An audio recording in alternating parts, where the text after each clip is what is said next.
And I'm Scott McGee, and not only are police talking, they're letting us inside the holding cell in the city jail where Raynette Turner was found dead earlier this week. News 12's Ty Milburn has the exclusive story you'll only see on 12. According to the Rockland County Sheriff, the fire started at a popular hangout spot for teenagers with a campfire at a place called Tappan Zee Rock. Now, it scorched about 400 acres of Blauvelt State Park and threatened a lot of homes. But it was pushed by cooler November winds, so it stayed low, never reaching the canopy of the trees. And now, 18 months later, you look at it, you'd never know it happened.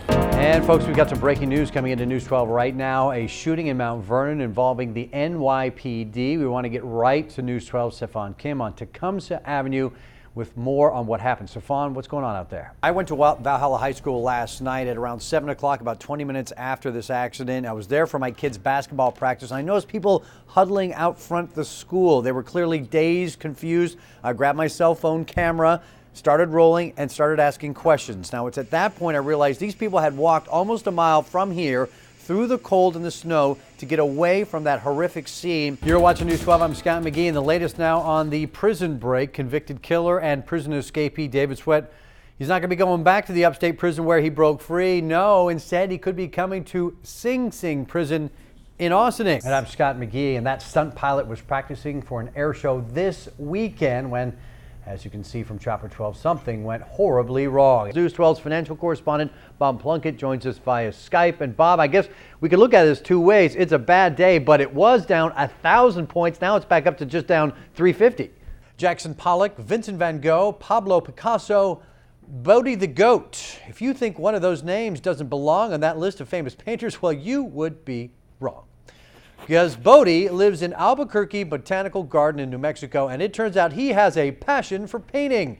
Now, people who don't like his work really get his goat, as a matter of fact. It's not just a hobby. The park's management says it's a way for him to exercise his brain, and now they're looking to auction off some of his better work. And look at it. It's fantastic. In fact, it's not bad deal. Bad deal. It's about $40 for a painting. Now to the forests of California we go, where I think a certain bear is on the fast track to the naughty list. This bear gives Santa a little sniff, then bam, a little left pawed shiver right to the back of the head. Ouch. Mind you, a photographer put the toy Santa in the forest near Los Angeles to see how wild animals react. And now we know next year we'll see what happens perhaps to a Grinch. Maybe that'll go a little better for the bear. That was an unbearable video. He'll be here all week, folks. Don't forget to tip your waitress. All right, let's talk about weather, though. Let's do that as well. This is Newsmakers. I'm Scott McGee. A group of inmates at Sing Sing are on their own yellow brick road to redemption with a revolutionary program called Rehabilitation Through the Arts. But RTA, as it's known, isn't just some prison pastime. Studies show it significantly reduces recidivism rates. Well, joining us today to talk about that program and why anyone would choose to spend hours of their time in a maximum security prison is the woman behind it, Catherine Vokins. Well, we got a rare glimpse behind bars at Sing Sing, where hardened criminals and their relationships with their families are being rehabilitated through the power of the arts. Kids, next time you go to the zoo, don't do this. This guy jumped a barrier to pet the cougars at the Columbus Zoo.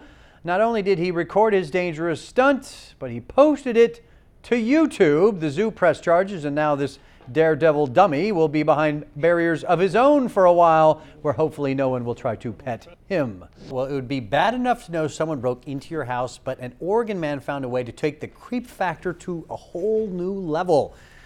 This burglar here is accused of breaking into several homes in the Portland area naked, but it gets better. I mean, it gets worse because police say he was found drinking the homeowner's booze and using their hot tub. Mr. Smalls, we had talked a little bit earlier before the show about the movement itself and the fact that it has a website, but you felt like that website doesn't really accurately describe what the movement is. Can you tell me what you feel like the Black Lives Matter movement represents? Well, folks, if you or someone you love is growing facial hair, there is something else you should think about, and you may never want to lock lips again. A study of men's facial hair has found something quite disturbing.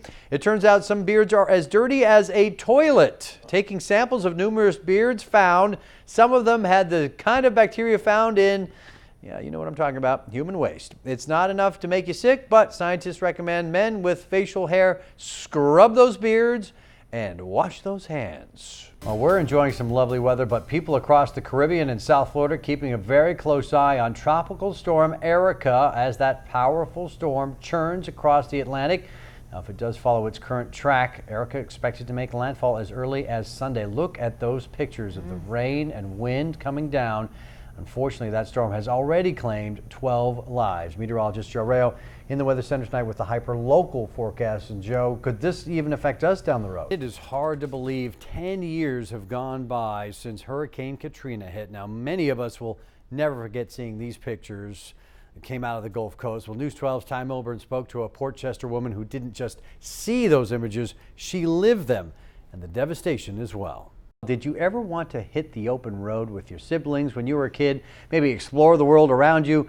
Well, that happened in Minnesota recently. The problem is that child is just 8 years old. This is dash cam video of a Minnesota state trooper after he stopped the car when it backed up into his cruiser right about there. Ouch.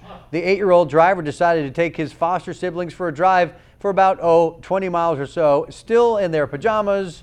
They're safe, and no word yet on where they were going, but just glad everyone's okay. Oh, 8-year-olds behind the wheel. Yikes. Bad idea. Could have ended so differently. Here's what's trending tonight at news12.com. And if you logged on to Facebook on Monday, well, congratulations, you were a part of history.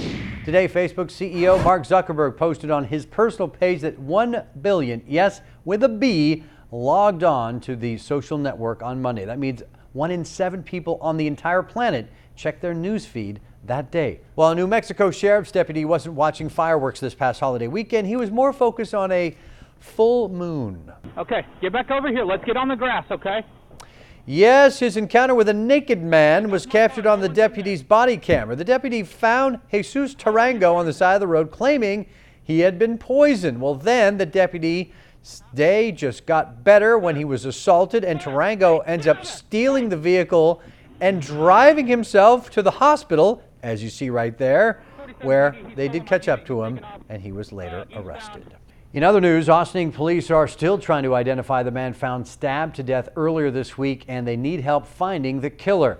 A Mary Noel Nunn discovered the body while she was jogging Monday morning. Police say he was found on Route 133 near Tavano Road, and he had been there for some time. The victim described as a white male in his late 40s to early 60s. Detectives still looking for any break they can get. You are watching News 12's special live coverage of Governor Andrew Cuomo's State of the State address. Hello, everyone. I'm Scott McGee. Now, shortly, the governor will address state lawmakers and members of the public at the Empire State Convention Center in Albany. Let's take a look at the center right now. We've got, there we go. It's pretty quiet at this point.